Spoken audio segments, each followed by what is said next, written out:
But let's turn to another subject, which also might get you just as fired up as the Insulate Britain demonstrations. We're going to be talking about the university lecturer who says she is being bullied by the trans community for daring to say, let me know what you think about this.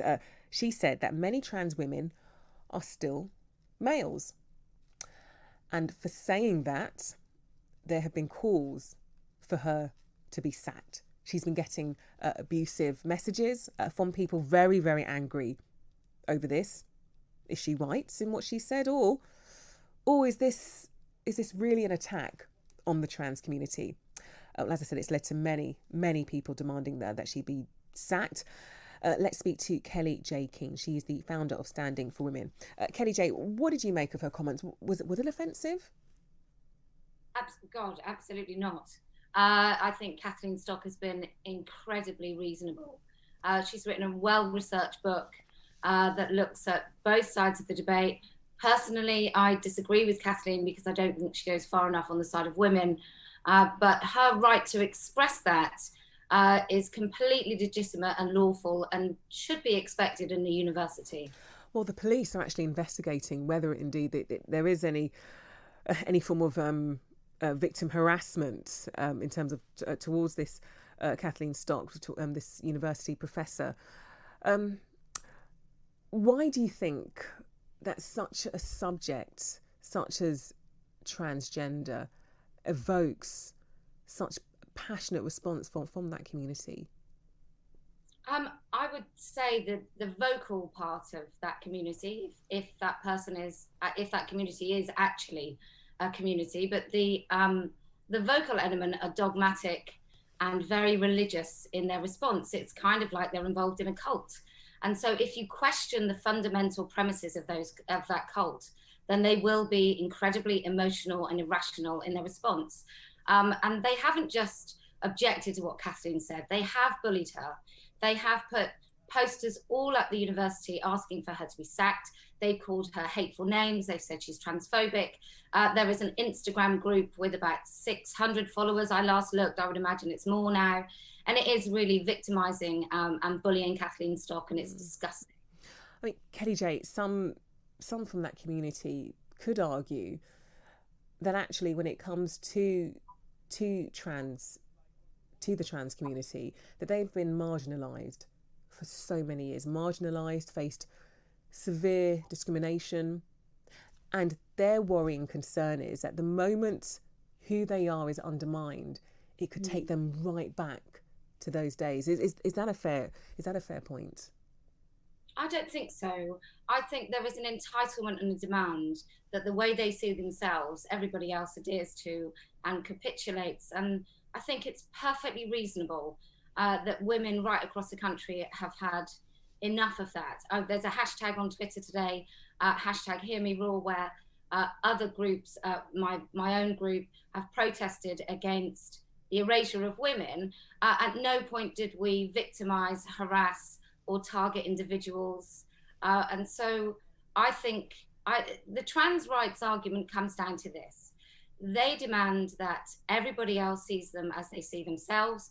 They demand compelled speech, and they demand for men to be able to enter women's spaces. That seems to be the be-all and end-all of the demands of the trans community. Kellie-Jay, what's your worry and concern then when it comes to women's rights in all of this, as in those who haven't transitioned to become women? Well, I would fundamentally disagree with the idea that anyone can transition into being a woman. I think you're either born female or you're not. See, this is something the trans community would take great offence to. Yeah, they might, but I think it's quite offensive to women to say that you can transition into something that is a material fact. When men demand that we see them as women, women lose the right to use our own language. We use the right to use our own spaces without men. We lose the right to have domestic violence shelters without men, refuges without men, hospitals without men, prisons without men, and even our school changing rooms and girl guides camps without men. So what women are at stake to lose is absolutely enormous, and we are 51% of the population. There are more women in this country that have been victims of sexual assault than there are people identifying as trans, and I'd like to see those women discussed far more. So Professor Kathleen Stock, in her saying that many trans women are still males, you don't see this as transphobic? No, I mean, I would go further. I would say trans women are still men. I wouldn't use loose terms like male. I would stick to men. But Kathleen Stock has really tried to be excruciatingly reasonable, really reasonable, and she has a rational and reasoned book. And for anyone to take offence to the point that they are trying to get a woman from losing her livelihood is really quite despicable. So what do you consider transphobic? What would you say is transphobic? Because clearly many of the type of comments, of writings that people in the trans community do consider as hateful, if you like, you don't agree with that. So where do you think it starts? I think probably many years ago, I think there were some men that were maybe also homosexual but called themselves transvestites, if we use old terms. I would say those men being attacked in the street were homophobic attacks that you could call transphobic if you wanted to redefine what those attacks were. And so I do think violence against anybody is absolutely not acceptable in a progressive and tolerant society. But transphobia nowadays means I don't believe that men can become women, and then that somehow makes me be accused of being hateful and transphobic. So at the moment, transphobia simply means I don't agree to go along with your dogmatic and quasi-religious fundamental ideas that men can become women. So this is honestly a discussion that I have with my teenage daughter a lot, because I'm learning something new here in terms of how people like to be known, to be seen, to be referred to, and she has to sometimes sit me down and let me know the right way to deal with things and approach things and understand how offensive things can be. I might not see it as offensive, I might not necessarily agree, but I must respect the views of other people. So my question to you, Kellie-Jay, is it not right for us to maybe listen? I'm a black woman, and if anybody who wasn't from my ethnic group came and told me what I should find acceptable, we would have words. Do you know what I mean? I'm saying this is, you don't use the N word. You might think it's like, to give you an example, that's a bit of extreme. Let me give you something. If I'm saying that this is the way I want to be seen, I'm African British, say, and that's how I want to be seen. And somebody's going to come and sit down and tell me, actually, no, this is what you're going to be called. I could take offence to that. So surely we must see things from their point of view, is my point.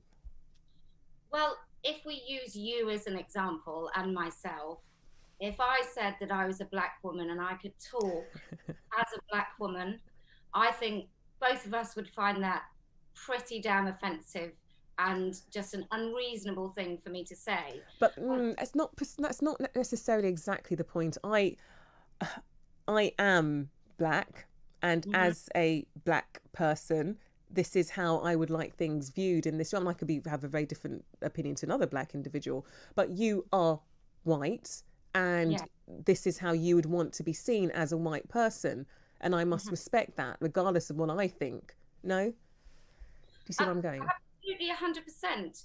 But likewise, I think men are men, and I think I'm a woman.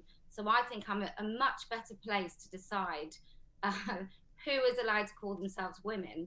And that's the point I'm making about the racial difference between you and I. It's not to suggest that I would think that was an at all reasonable thing to say, but it is a comparable, it's a comparison. So often when so-called trans rights activists talk about women, they will say black women and trans women are also women, as if anybody's ever thought a black woman wasn't a woman. Really? These things that are said. Whoa.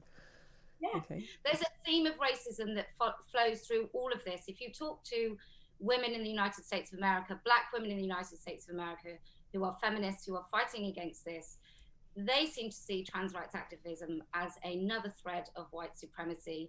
And I can definitely see their point. Out of interest, do you face any abuse at all for your views? Yeah, they've shared pictures of my kids. They've told Oh, people where I live. They try and seek out how I make my living, how my husband makes his living. Um, yeah, they've been relentless. They've told everyone which schools my kids go to. I've been reported to the police for saying that I don't believe that women have penises. So, yeah, the attacks are relentless, but women are losing their jobs. I mean, what's happening to Kathleen Stock is a prime example of the way that these men's rights activists will actually treat women who dare to speak out. And it's no mistake that they don't do the same to men. Men that speak up and say, I recognize men as men, they don't get remotely the same treatment as any woman. It's a thoroughly misogynist cult. okay. Kellie-Jay Keen, founder of Standing for Women. Good talking to you.